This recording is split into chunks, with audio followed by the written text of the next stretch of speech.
সিরাজগঞ্জে হিন্দুদের মানববন্ধন ও বিক্ষোভ। দেশের বিভিন্ন স্থানে হিন্দুদের উপর হামলা, লুট ও মন্দির ভাঙচুরের প্রতিবাদে সিরাজগঞ্জে মানববন্ধন ও বিক্ষোভ মিছিল অনুষ্ঠিত হয়েছে। রবিবার বিকেলে শহরের কেন্দ্রীয় মহাপ্রভু আখড়ার সামনে বাংলাদেশ হিন্দু বৌদ্ধ খ্রিস্টান ঐক্য পরিষদ ও পূজা উদযাপন পরিষদের আয়োজনে সকল সনাতন ধর্মাবলম্বী এ মানববন্ধন ও বিক্ষোভ কর্মসূচিতে অংশ নেয়।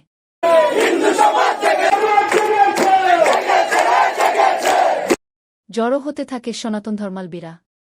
স্লোগানে স্লোগানে মুখরিত হয়ে ওঠে মন্দির প্রাঙ্গণ।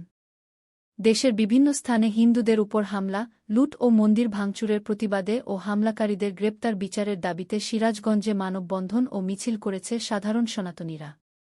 এ সময় হিন্দুদের উপর হামলার প্রতিবাদ জানিয়ে হিন্দুদের পাশে থাকার আশ্বাস দিয়ে সংহতি প্রকাশ করেন জেলা বিএনপি ও জামায়াতে ইসলামের নেতাকর্মীরা। যতবার নির্বাচন হয় ততবারই আমাদের বুকটাকে ক্ষতবিক্ষত করে দিতে হয়।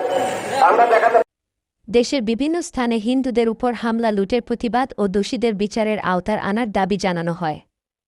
এ সময় হিন্দু রক্ষায় ৯ দফা দাবি উল্লেখ করেন সনাতন ধর্মাবলম্বীরা। বিক্ষোভ সমাবেশে অনেকেই বলেন, ১৯৭১ সালের পর গত ৫ অগাস্ট বাংলাদেশ পুনরায় স্বাধীন হয়েছে বলে দাবি করা হচ্ছে। কিন্তু আমরা কোথায় স্বাধীনতা পেলাম? দেশজুড়ে সনাতনী সম্প্রদায়ের বাড়িঘরে হামলার খবর শুনতে পাচ্ছি। আমরা রাত জেগে পাহারা দিচ্ছি, একটি শব্দ দেশে এটা কি করে সম্ভব? তারা আরও বলেন, দেশ স্বাধীনের পর থেকে প্রতিটি সরকারের আমলে এবং পট পরিবর্তনের পর থেকে আমরা সংখ্যালঘু সম্প্রদায় হামলা নির্যাতনের শিকার হই। এটা কেন হবে? আমরা তো এমন কোনো দেশ চাইনি। পরে একটি বিক্ষোভ মিছিল শহরের প্রধান সড়ক প্রদক্ষিণ করে আবার মহাপ্রভু আখড়ায় এসে শেষ হয়। Jessica Zara, smart news for you. নমস্কার।